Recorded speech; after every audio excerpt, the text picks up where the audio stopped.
ಫಿಲಿಪ್ಪಿಯರಿಗೆ ಬರೆದ ಪುಸ್ತಕ 3ನೇ ಅಧ್ಯಾಯ 7 ಮತ್ತು 8ನೇ ವಚನ. ಆದರೆ ನನಗೆ ಲಾಭವಾಗಿದ್ದಂಥವುಗಳನ್ನು ಕ್ರಿಸ್ತನ ನಿಮಿತ್ತ ನಷ್ಟವೆಂದೆಣಿಸಿದ್ದೇನೆ. ಇಷ್ಟೇ ಅಲ್ಲದೆ ನನ್ನ ಕರ್ತನಾದ ಕ್ರಿಸ್ತ ಯೇಸುವನ್ನರಿಯುವುದೇ ಅತಿ ಶ್ರೇಷ್ಠವಾದದ್ದೆಂದು ತಿಳಿದು ನಾನು ಎಲ್ಲವನ್ನೂ ನಷ್ಟವೆಂದೆಣಿಸುತ್ತೇನೆ. ಆತನ ನಿಮಿತ್ತ ನಾನು ಎಲ್ಲವನ್ನೂ ಕಳಕೊಂಡು ಅದನ್ನು ಕಸವೆಂದೆಣಿಸುತ್ತೇನೆ. ಕರ್ತನಲ್ಲಿ ಪ್ರೀತಿಯ ದೇವಜನರೇ, ದೇವರಾಗಿರುವಂಥ ಯೇಸು ಕರ್ತನ ಅರಿಯುವಂಥದ್ದು ಎಷ್ಟು ಶ್ರೇಷ್ಠವಾದದ್ದಲ್ವಾ? ಆತನನ್ನು ಅರಿತುಕೊಳ್ಳೋದಕ್ಕೋಸ್ಕರವಾಗಿ ದೇವರಾಗಿರುವಂಥ ಕರ್ತನ ನಮ್ಮನ್ನು ಆರಿಸಿ ತೆಗೆದುಕೊಂಡಿದ್ದಾರೆ. ಲೋಕದಲ್ಲಿ ಇತರರಿಗೆ ಇಲ್ಲದೆ ಇರುವಂತಹ ಸೌಭಾಗ್ಯವನ್ನ ದೇವರು ಮೊದಲನೆಯದಾಗಿ ನನಗೂ ನಿಮಗೆ ಕೊಟ್ಟಿರುವಂಥದ್ದು. ನಾವು ದೇವರಿಗೆ ಎಷ್ಟು ಮೆಚ್ಚುಗೆಯಾಗಿದ್ದೇವೆ, ದೇವರು ನಮ್ಮನ್ನು ಎಷ್ಟು ಪ್ರೀತಿಸ್ತಾರೆ ಎಂಬುದಾಗಿ ಹೇಳಿ ನಾವು ಯಾವಾಗಲೂ ಸಹ ಆಲೋಚಿಸುವವರಾಗಿ ಇರಬೇಕು. ಇಂದು ನೀವು ಯೇಸು ಕರ್ತನಲ್ಲಿ ಯಾವುದನ್ನು ನಿರೀಕ್ಷಿಸ್ತಾ ಇದ್ದೀರಾ? ಮೊದಲನೆಯದಾಗಿ ನೋಡುವುದಾದರೆ ಇಂದು ಲೋಕ ಪ್ರಕಾರವಾಗಿ ಯೇಸುವನ್ನು ನಿರೀಕ್ಷಿಸುವಂಥದ್ದನ್ನು ನಾವು ನೋಡುತ್ತಾ ಇದ್ದೇವೆ. ಹೀಗೆ ನೋಡುವುದಾದರೆ ನೀವು ಯೇಸುವಿನ ಬಳಿಗೆ ಬರೋದಕ್ಕಿಂತ ಮುಂಚಿತವಾಗಿ ಲೋಕದಲ್ಲಿ ಯಾವುದಕ್ಕೆಲ್ಲ ತವಕ ಪಡ್ತಾ ಇದ್ರಿ? ಹಣಕ್ಕೋಸ್ಕರವಾಗಿ, ಆಸ್ತಿಗಾಗಿ, ಮನೆ ಕಟ್ಟಿಕೊಳ್ಳುವಂಥದ್ದು, ಇತರನ್ನ ಒಡೆದಾದ್ರೂ ಸರಿ, ಇತರನ್ನ ವಂಚಿಸಿ ಆದ್ರೂ ಸರಿ ನಾವು ದೊಡ್ಡವರಾಗಿ ಇರಬೇಕು, ಮತ್ತೊಬ್ಬರ ಮೇಲೆ ಹೊಟ್ಟೆ ಕಿಚ್ಚು, ಮಾತ್ರವಲ್ಲದೆ ಮತ್ತೊಬ್ಬರು ಬೆಳೆಯುವಂಥದ್ದನ್ನು ನೋಡ್ತು ಅಂದರೆ ನಮಗೆ ಸಹಿಸಿಕೊಳ್ಳಲಿಕ್ಕೆ ಆಗದೇ ಇರುವಂಥ ಕಾರ್ಯಗಳು, ಅದು ಮಾತ್ರವಲ್ಲದೆ ನಮ್ಮನ್ನು ಗೌರವಿಸುವಂಥವರನ್ನು, ನಮ್ಮನ್ನು ಪ್ರೀತಿಸುವಂಥವ್ರನ್ನ ಮಾತ್ರವೇ ನಾವು ಪ್ರೀತಿಸುವಂಥದ್ದು. ಇತರರ ಮನೆ ಹಾಳಾದ್ರೂ ಪರವಾಗಿಲ್ಲ, ನಾವು ಚೆನ್ನಾಗಿರಬೇಕು ಅನ್ನುವಂಥದ್ದನ್ನ ಲೋಕದಲ್ಲಿರುವಾಗ ತಾನೇ ಬಯಸ್ತಾ ಇದ್ವಿ. ಈಗ ಯೇಸುವಿನಲ್ಲಿರುವಂತಹ ನಾವು ಯೇಸುವಿನ ಸಮೀಪಕ್ಕೆ ತಾನೇ ಬಂದಿದ್ದೇವೆ. ಅದ್ಯಾವುದು ಬೇಡ, ಯೇಸುವೆ ನಮಗೆ ಶ್ರೇಷ್ಠ ಎಂಬುದಾಗಿ ನಾವು ಯೇಸುವನ್ನು ತಿಳಿದುಕೊಳ್ಳಲಿಕ್ಕೋಸ್ಕರವಾಗಿ ತಾನೇ ನಾವು ಬಂದಿದ್ದೇವೆ. ಈಗ ಯೇಸುವನ್ನು ಎಷ್ಟರ ಮಟ್ಟಿಗೆ ತಿಳಿದುಕೊಂಡಿದ್ದೀರಿ? ಯೇಸುವನ್ನು ನಿಜವಾಗಿ ನೀವು ಅರಿತುಕೊಳ್ಳುತ್ತಾ ಇರುವುದಾದರೆ ಆ ಮಾರ್ಗದಲ್ಲಿ, ಲೋಕದಲ್ಲಿ ನೀವು ಬಿಟ್ಟು ಬಿಟ್ಟು ಬಂದಂತಹ ಕಾರ್ಯಗಳು ಇರಬಾರದು. ಒಂದು ವೇಳೆ ಹೊಟ್ಟೆ ಕಿಚ್ಚು ಈಗಲೂ ಇದೆಯಾ, ಇನ್ನೂ ಸಹ ನೀವು ಲೋಕದಲ್ಲೇ ಇದ್ದೀರಿ ಎಂಬುದಾಗ ಅರ್ಥ. ಒಂದು ವೇಳೆ ಮತ್ತೊಬ್ಬರನ್ನು ಅವಮಾನಿಸುವಂಥದ್ದು, ಚಾಡಿ ಹೇಳುವಂಥದ್ದು, ವಸ್ತುಗಳನ್ನು ಸುಳಿಕೊಳ್ಳುವಂಥದ್ದು, ಅನ್ಯಾಯವಾಗಾದರೂ ಸರಿ ಸಂಪಾದನೆ ಮಾಡಿ ಮನೆ ಕಟ್ಟಿಕೊಳ್ಳಬೇಕು, ಲೋಕದಲ್ಲಿ ನನ್ನ ಹೆಸರನ್ನು ಉಳಿಸಿಕೊಳ್ಳಬೇಕೆಂಬುದಕ್ಕಾಗಿ ನೀವು ಪ್ರಯಾಸ ಪಡ್ತಾ ಇರುವುದಾದರೆ ನಿಮ್ಮ ಜೀವಿತ ಹೇಗೆ ಯೇಸು ಕರ್ತನಲ್ಲಿ ಇರಲಿಕ್ಕೆ ಸಾಧ್ಯ? ಇದಕ್ಕೋಸ್ಕರವಾಗಿಯೇ ಯೇಸು ಸ್ವಾಮಿ ನಮ್ಮನ್ನು ಆರಿಸಿ ತೆಗೆದುಕೊಂಡ್ರು. ದೇವರ ವಾಕ್ಯದಲ್ಲಿ ಹೇಳಲ್ಪಟ್ಟ ಪ್ರಕಾರವಾಗಿ ನಮಗೆ ಯಾವುದು ಲಾಭವಾಗಿತ್ತು ಅದೆಲ್ಲವನ್ನು ಸಹ ನಾವು ಯೇಸುವಿನ ನಿಮಿತ್ತವಾಗಿ ನಷ್ಟ ಎಂಬುದಾಗಿ ಹೇಳಿ ಬಿಸಾಡಲ್ಪಡಬೇಕು. ಇದರ ಅರ್ಥ ನಾವು ಬಿಟ್ಟು ಬಿಡಬೇಕು. ಈಗ ನೀವು ಬಿಟ್ಟು ಬಿಟ್ಟಂತ ಒಂದೊಂದು ಕಾರ್ಯಗಳನ್ನು ನೋಡುವುದಾದರೆ ನಿಮ್ಮ ಪ್ರಯೋಜನಕ್ಕೋಸ್ಕರವಾಗಿ ಬಿಟ್ಟು ಬಿಟ್ಟಿದ್ದೀರಿ. ಈಗ ಯೇಸುವಿನ ಪ್ರಯೋಜನಕ್ಕೋಸ್ಕರವಾಗಿ ನೀವು ಏನನ್ನು ಮಾಡ್ತಾ ಇದ್ದೀರಾ? ಇಂದು ಸೇವೆ ಮಾಡುವಂಥವರು ದೇವರ ಸಂತೋಷಕ್ಕನುಸಾರವಾಗಿ ಸೇವೆ ಮಾಡ್ತಾ ಇದ್ದಾರಾ? ಇಂದು ಸಭೆಯಾಗಿ ಕೂಡಿಕೊಳ್ಳುವಂಥವರು ದೇವರ ಚಿತ್ತಾನುಸಾರವಾಗಿ ಸಭೆಯಾಗಿ ಕೂಡಿ ಬರ್ತಾ ಇದ್ದಾರಾ? ಒಂದೊಂದು ವಾರವೂ ಸಹ ಸಭೆಯಾಗಿ ಕೂಡಿ ಬರುವಂಥವರಲ್ಲಿ ಒಂದೊಂದು ಭಾವನೆಗಳು ಬದಲಾವಣೆ ಆಗ್ತಾ ಇದೆಯಾ? ಬಿಡಲಿಕ್ಕಿರುವಂಥ ಸ್ವಭಾವಗಳನ್ನು ಬಿಟ್ಟು ನಾವು ಕರ್ತನ ಕಡೆಗೆ ಮನದಿರುಗಿದ್ದೇವಾ? ಕೆಲವೊಂದು ಸಮಯದಲ್ಲಿ ನಮಗೆ ಕೆಲವೊಂದು ತಡೆಗಳು ಕರ್ತನಿಂದಲೂ ಸಹ ಉಂಟಾಗಲ್ಪಡ್ತದೆ. ನಮ್ಮ ಸ್ವಭಾವ ಯಾವಾಗ ಬದಲಾಗೋದಿಲ್ವೋ ಆಗ ನಾವು ದೇವರ ಸ್ವಭಾವವನ್ನು ಅರಿತುಕೊಳ್ಳಲಿಕ್ಕೆ ಸಾಧ್ಯವಿಲ್ಲ. ಮತ್ತು ಕೆಲವು ಸಮಯದಲ್ಲಿ ನಾವು ಹೆಚ್ಚಳ ಪಟ್ಟುಕೊಳ್ಳಬಾರದೆಂಬುದಾಗಿ ಹೇಳಿ ಕೆಲವೊಂದು ತಡೆಗಳನ್ನು ನಮ್ಮ ಜೀವಿತದಲ್ಲಿ ಯಾವುದನ್ನು ನಾವು ಹೆಚ್ಚಿಸಿಕೊಳ್ತಾ ಇದ್ದೇವೋ ಅದೇ ನಮಗೆ ತಡೆಯಾಗಿರುತ್ತದೆ. ಉದಾಹರಣೆ ನೋಡುವುದಾದರೆ ಪೌಲನಿಗೆ ಹೊಗಳಿಕೊಳ್ಳುವಂಥದ್ದು ಆ ಒಂದು ಸಮಯದಲ್ಲಿ ಸ್ವಲ್ಪ ಹೆಚ್ಚಿಸಿಕೊಳ್ಳುತ್ತಾ ಇದ್ದ. ಆ ಹೊಗಳಿಕೊಳ್ಳಬೇಕು ಅನ್ನುವಂಥದ್ದು ಅವರ ಜೀವಿತದಲ್ಲಿ ಆಗಬಾರ್ದು ಎಂಬುದಾಗಿ ಹೇಳಿ ಸೈತಾನನಿಂದ ಬಂದಂತ ಒಂದು ಶೂಲ ಅವನನ್ನು ಬಾಧಿಸಲ್ಪಟ್ಟಿತು. ಆ ಸಮಯದಲ್ಲಿ ಆ ಪೀಡೆಯ ವಿಷಯದಲ್ಲಿ ತೊಲಗಬೇಕೆಂಬುದಾಗಿ ಕರ್ತನನ್ನು ಬೇಡಿಕೊಳ್ಳುವುದಾದರೆ ಕರ್ತನು ಹೇಳುವಂತ ಕಾರ್ಯ, ನನ್ನ ಕೃಪೆ ನಿನಗೆ ಸಾಕು, ಬಲಹೀನತೆಯಲ್ಲಿ ಬಲವು ಪೂರ್ಣ ಸಾಧಕವಾಗ್ತದೆ ಎಂಬುದಾಗಿ ಹೇಳಿದರು. ಇದರ ಅರ್ಥ ಈ ಆತ್ಮಿಕ ಜೀವಿತ ಅನ್ನುವಂಥದ್ದು ನಾವು ಪ್ರಾರಂಭಿಸುವಾಗ ಹೇಗೆ ಪ್ರಾರಂಭಿಸಿದೋ ಅದು ಮುಖ್ಯ ಅಲ್ಲ, ನಮ್ಮ ಮುಕ್ತಾಯ ಹೇಗೆ ಮುಗಿಸ್ತಾ ಇದ್ದೇವೆ ಅದು ಮುಖ್ಯ. ಇಂದು ನೀವು ಹೇಗೆ ಪ್ರಾರಂಭಿಸಿದ್ರಿ? ಯೇಸು ಸ್ವಾಮಿ ಅದ್ಭುತವನ್ನು ಮಾಡುವ ದೇವರು, ಗುಣಪಡಿಸುವಂತ ದೇವರು. ಅವರು ನಂಬಿದರೆ ಆಶೀರ್ವಾದಗಳು ಉಂಟಾಗ್ತದೆ, ಸಾಲದಿಂದ ಬಿಡುಗಡೆ ಆಗಲ್ಪಡಬಹುದು. ಅವರು ನಂಬಿದರೆ ತುಂಬಾ ದೊಡ್ಡದಾಗಿ ಯಥೇಚ್ಛವಾಗಿ ಲೋಕದಲ್ಲಿ ನಾವು ಐಶ್ವರ್ಯವಂತರೆಂಬುದಾಗಿ ಗುರುತಿಸಿಕೊಳ್ಳಬಹುದು ಅನ್ನುವಂಥ ಆಲೋಚನೆಯಲ್ಲಿ ನೀವು ಬಂದಿರಬಹುದು. ಆದರೆ ನಿಜವಾಗಿ ಯೇಸು ಸ್ವಾಮಿ ಅದಕ್ಕೋಸ್ಕರವಾಗಿ ನಮ್ಮನ್ನು ಆರಿಸಿ ತೆಗೆದುಕೊಂಡ್ರ? ನಾವು ಪರಲೋಕಕ್ಕೋಸ್ಕರವಾಗಿ ಸಿದ್ಧವಾಗಲಿಕ್ಕೋಸ್ಕರವಾಗಿ ಆ ರಾಜ್ಯದಲ್ಲಿ ಎಂಥವರಾಗಿ ಇರಬೇಕು ಅಂಥವರಾಗಲಿಕ್ಕಾಗಿ ನಮ್ಮನ್ನು ಇಲ್ಲಿ ರೂಪಿಸ್ತಾ ಇದ್ದಾರೆ. ಇದರ ಅರ್ಥ ನಾವು ಯೇಸುವಿನ ಹೆಜ್ಜೆ ಜಾಡಿನಲ್ಲಿ ನಡಿಬೇಕು. ಅದಿರಲಿ. ಈಗ ನೀವು ಯೇಸುವಿಗೋಸ್ಕರವಾಗಿ ಏನು ಬಿಟ್ಟಿದ್ದೀರಿ? ಕೆಲವೊಂದು ಪಾಪಗಳನ್ನು ಬಿಟ್ಟುಬಿಟ್ಟೆ, ಕೆಲವೊಂದು ಸ್ವಭಾವಗಳು ನನ್ನ ಜೀವಿತದಲ್ಲಿ ಇಲ್ಲದೆ ಹೋಯಿತು ಎಂಬುದಾಗಿ ಹೇಳ್ಬೋದು. ಅದು ನಿಮಗೋಸ್ಕರವಾಗಿ ನೀವು ಬಿಟ್ಟಿದ್ದೀರಿ. ಯೇಸುವಿಗೋಸ್ಕರವಾಗಿ ಏನನ್ನು ಬಿಟ್ಟಿದ್ದೀರಾ? ಅಪೊಸ್ತಲನಾದಂಥ ಪೌಲನು ಹೇಳ್ತಾ ಇದ್ದಾನೆ, ನನಗೆ ಲಾಭವಾಗಿದ್ದಂಥವುಗಳನ್ನು ಕ್ರಿಸ್ತ ನಿಮಿತ್ತವಾಗಿ ನಷ್ಟ ಅಂತೇಳಿ ಎಣಿಸ್ತೇನೆ. ಇಷ್ಟೇ ಅಲ್ಲದೆ ನನ್ನ ಕರ್ತನಾದ ಯೇಸು ಕ್ರಿಸ್ತನ ಅರಿಯುವಂಥದ್ದೇ ಅತಿ ಶ್ರೇಷ್ಠವಾದಂಥದ್ದು ತಿಳಿದು ನಾನು ಎಲ್ಲವನ್ನ ಸಹ ನಷ್ಟವೆಂದೆಣಿಸ್ತೇನೆ. ಆತ ನಿಮಿತ್ತ ನಾನು ಎಲ್ಲವನ್ನ ಕಳಕೊಂಡು ಅದನ್ನು ಕಸವೆಂದೆಣಿಸ್ತೇನೆ ಎಂಬುದಾಗಿ ಹೇಳ್ತಾರೆ. ಆ ನಿಮಿತ್ತವಾಗಿಯೇ ವಾಕ್ಯದಲ್ಲಿ ಕೊರಿಂಥ ಪುಸ್ತಕದಲ್ಲಿ ಅವರು ಹೇಳ್ತಾರೆ, ನಮಗೆ ಒಂದು ಮನೆಯೂ ಸಹ ಇಲ್ಲ, ಆದ್ರೆ ನಾವು ಇತರರನ್ನ ಆಶೀರ್ವದಿಸ್ತೇವೆ, ಇತರವರಿಗೂ ಸಹ ನಾವು ಮನೆಯನ್ನು ಕಟ್ಟಿಕೊಳ್ಳುತ್ತೇವೆ ಎಂಬುದಾಗಿ ಹೇಳ್ತಾರೆ. ಇವತ್ತು ನಮ್ಮಲ್ಲಿ ಅಂತ ಸ್ವಭಾವ ಇದೆಯಾ? ಒಬ್ಬರ ಮನೆ ಹಾಳಾದ್ರೂ ಪರವಾಗಿಲ್ಲ, ನಾವು ಚೆನ್ನಾಗಿರ್ಬೇಕು. ಒಬ್ರು ಸಭೆ ಹಾಳಾದ್ರೂ ಪರವಾಗಿಲ್ಲ, ನಮ್ಮ ಸಭೆ ಚೆನ್ನಾಗಿರ್ಬೇಕು. ಒಂದು ಸಭೆ ವಿಶ್ವಾಸಿಯನ್ನು ಕದ್ದುಕೊಂಡು ಹೇಗಾದ್ರೂ ಪರವಾಗಿಲ್ಲ, ನಮ್ಮ ಸಭೆ ಚೆನ್ನಾಗಿರ್ಬೇಕು. ಒಬ್ಬ ಸೇವಕನ ಸಾಕ್ಷಿಯನ್ನು ಹೇಗಾದ್ರೂ ಮಾಡಿ ಕೆಡಿಸಿಬಿಟ್ಟು ಅವರ ಸಭೆಯನ್ನು ಒಡೆದು ಅವರ ಸೇವೆಯನ್ನು ಹೊಡೆದು ನಾವು ದೊಡ್ಡದಾಗಿ ಸಂಪಾದಿಸಿಕೊಳ್ಳಬೇಕು ಅನ್ನುವಂತಹ ಎಷ್ಟೋ ಸುಳ್ಳಾದಂತಹ ಸೇವಕರು ನಮ್ಮ ನಡುವೆ ಇದ್ದಾರೆ. ಮಾತ್ರವಲ್ಲದೆ ಸಭೆ ಒಳಗಡೆ ಇದ್ದು ಇತರ ಸಹೋದರರನ್ನ ಕಂಡ್ರೆ ಸಹಿಸಿಕೊಳ್ಳಲಿಕ್ಕಾಗದೇ ಇರುವಂತವನು, ದ್ವೇಷಿಸುವಂತವನು, ಹೊಟ್ಟೆ ಕಿಚ್ಚು ಪಡುವಂತವನು, ಸಭೆಯಲ್ಲಿ ಒಬ್ಬರಿಗೊಬ್ಬರು ಕಂಡರಿಗಾಗದೇ ಇರುವಂತ ಸ್ವಭಾವಗಳು ನಮ್ಮಲ್ಲಿರುವಾಗ ನಾವು ಯೇಸುವಿಗೋಸ್ಕರವಾಗಿ ಏನನ್ನ ಕಳೆದುಕೊಳ್ತಾ ಇದ್ದೇವೆ? ಇಂದು ನಾವು ಯೇಸುವಿಗೋಸ್ಕರವಾಗಿ ಏನನ್ನೇ ಮಾಡುವುದಾದ್ರೂ ಸರಿಯಾಗಿ ಮಾಡ್ತಾ ಇದ್ದೇವಾ? ಒಂದು ವೇಳೆ ನೋಡುವುದಾದ್ರೆ ಕೊಡುವಂಥದ್ದು. ಇವತ್ತು ಯೂಟ್ಯೂಬ್ಗಳಲ್ಲಿ ಮಾತ್ರವಲ್ಲದೆ ಸಾಮಾಜಿಕ ಮಾಧ್ಯಮಗಳಲ್ಲಿ ಮಾತ್ರವಲ್ಲದೆ ಈ ಮೀಡಿಯಾಗಳಲ್ಲಿ, ಅದು ಮಾತ್ರವಲ್ಲದೆ ಈ ಸೋಷಿಯಲ್ ಮೀಡಿಯಾಗಳಲ್ಲಿ ನಾವು ನೋಡುವಂಥದ್ದು ಎಷ್ಟು ಉತ್ತಮವಾದಂಥ ಸಂದೇಶಗಳು. ಆ ಉತ್ತಮವಾದ ಸಂದೇಶಗಳು ಅಂದ್ರೆ ಯಾವುದು? ಹಣ, ಆಶೀರ್ವಾದ. ನೀವು ಇಷ್ಟನ್ನು ಕೊಟ್ರೆ ಇಷ್ಟನ್ನ ದೇವರು ಕೊಡ್ತಾರೆ. 1000 ರೂಪಾಯಿ ಕೊಟ್ಟೆ ನೋಡ್ರಿ, ನಂತರದಲ್ಲಿ ನನಗೆ ₹1,00,000 ಆಗ್ಬಿಡ್ತು. ₹1,00,000 ಕೊಟ್ಟೆ ₹1,00,00,000 ಆಗ್ಬಿಡ್ತು. ಏನು ಯೇಸು ಕರ್ತನ ಬಳಿಯಲ್ಲಿ ಬರುವಂತದ್ದು ನಾವು ನೆಟ್ವರ್ಕ್ ಬಿಸ್ನೆಸ್ ಅನ್ನ ಮಾಡ್ಲಿಕ್ಕಾಗಿ ಬರ್ತಾ ಇದ್ದೀವಾ? ಯೇಸು ಕರ್ತನು ನಮ್ಮ ಬಳಿಯಲ್ಲಿ ತೆಗೆದುಕೊಂಡು ನಮ್ಮನ್ನ ಆಶೀರ್ವದಿಸುವಂತ ದೇವರ. 10 ಕೊಟ್ರೆ ₹20 ಕೊಡುವಂಥದ್ದು, ₹1,000 ಕೊಟ್ರೆ ₹1,00,000 ಕೊಡುವಂಥದ್ದು. ಇದನ್ನ ಆದಿಸಭೆಯಲ್ಲಿ ಅಥವಾ ನಾವು ಸತ್ಯವೇದದಲ್ಲಿ ಇದನ್ನು ಎಲ್ಲಿಯಾದ್ರೂ ನಾವು ಕೇಳಿದ್ದೇವಾ? ಆದ್ರೆ ಇಂಥ ಸಂದೇಶಗಳು ನಮ್ಮ ನಡುವೆ ಇರುವಾಗ ನಾವು ಅದನ್ನೇ ತಾನೇ ಆಸಕ್ತಿಯಿಂದ ಹುಡುಕ್ತಾ ಇದ್ದೇವೆ.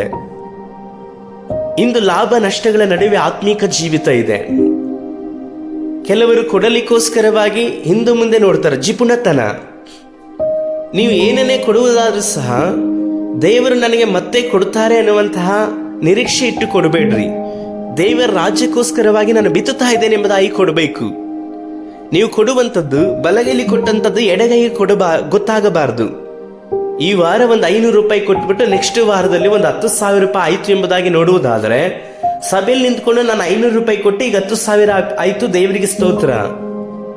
ಹೀಗೆ ಹೇಳುವುದಾದ್ರೆ, ₹1,000 ಕೊಟ್ಟೆ ₹1,00,000 ಬಂತು, ದೇವರಿಗೆ ಸ್ತೋತ್ರ ಎಂಬುದಾಗಿ ಹೇಳುವುದಾದ್ರೆ, ಹಾಗಾದ್ರೆ ದೇವರ ವಚನ ನಿರರ್ಥಕವಾಯ್ತಲ್ವಾ? ಯೇಸು ಹೇಳಿದ್ದೇನು?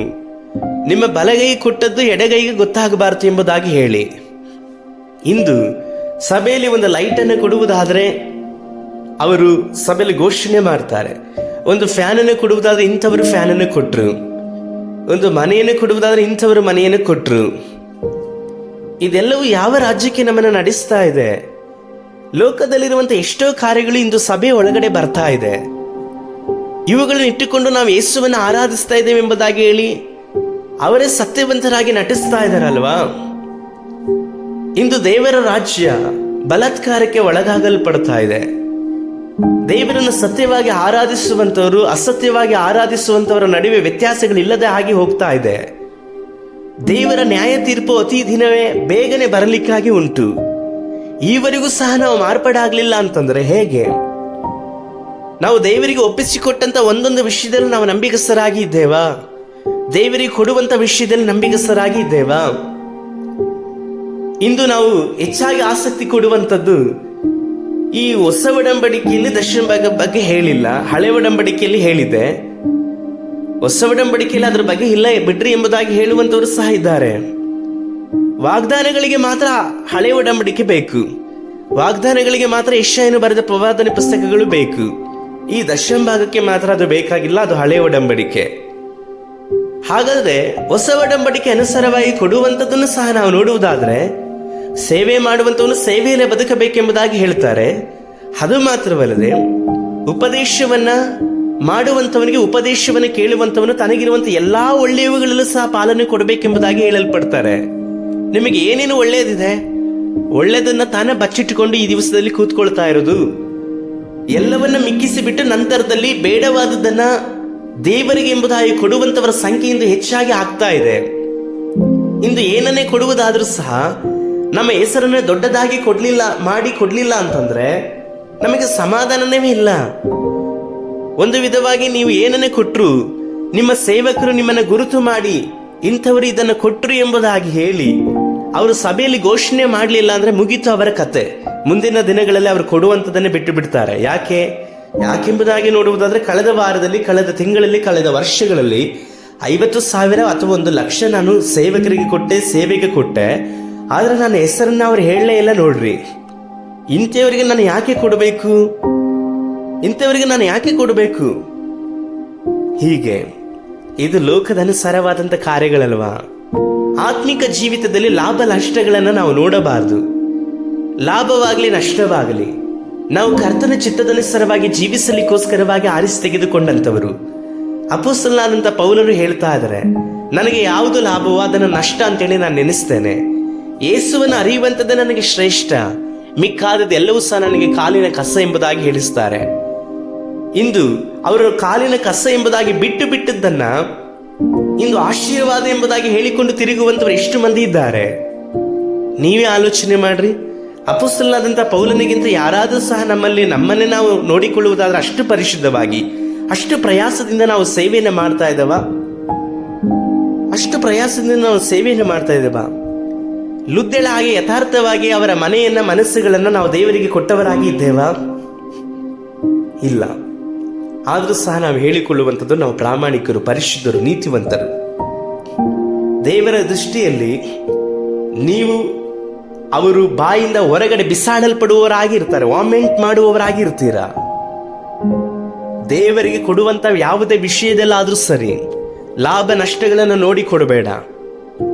ದೇವರ ರಾಜ್ಯಾಭಿವೃದ್ಧಿಗೋಸ್ಕರವಾಗಿ ಕೊಡು. 10 ಕೊಟ್ಟರೆ 1000 ಬರ್ತದೆ, 1000 ಕೊಟ್ಟರೆ 1,00,000 ಬರ್ತದೆ. ಇದೊಂದು ಬಿಸಿನೆಸ್ ಅಲ್ಲ. ಇದು ಅಂತ್ಯವಾಗದೆ ಇರುವಂತ ರಾಜ್ಯಕ್ಕೋಸ್ಕರವಾಗಿ ದೇವರು ನಿನ್ನನ್ನು ಆರಿಸಿ ತೆಗೆದುಕೊಂಡಿದ್ದಾರೆ. ನಿನ್ನನ್ನು ನೆಟ್ಟಗೆ ಮಾಡಿಕೊಳ್ಳಲಿಕ್ಕೋಸ್ಕರವಾಗಿ ಇತರರನ್ನು ಸೊಟ್ಟಾಗಿ ಮಾಡಬೇಡ. ನಿನ್ನನ್ನು ನೀತಿವಂತನೆಂಬುದಾಗಿ ಹೇಳಿ ಘೋಷಣೆ ಮಾಡಲಿಕ್ಕೋಸ್ಕರವಾಗಿ ಇತರರನ್ನ ಅನೀತಿವಂತರೆಂಬುದಾಗಿ ತೋರಿಸಿಕೊಳ್ಳಬೇಡ. ನಿನ್ನ ಸಭಾಭಿವೃದ್ಧಿಗೋಸ್ಕರವಾಗಿ ಇನ್ನೊಂದು ಸಭೆಯನ್ನು ಒಡಲಿಕ್ಕೋಸ್ಕರವಾಗಿ ಯೋಚಿಸಬೇಡ. ಹಾಗೊಂದು ವೇಳೆ ನೀನು ಹಾಗೆ ಮಾಡುವುದಾದ್ರೆ ನೀನು ಸೈತಾನನ ಸೇವಕನಾಗಿ ಇರ್ತೀಯ.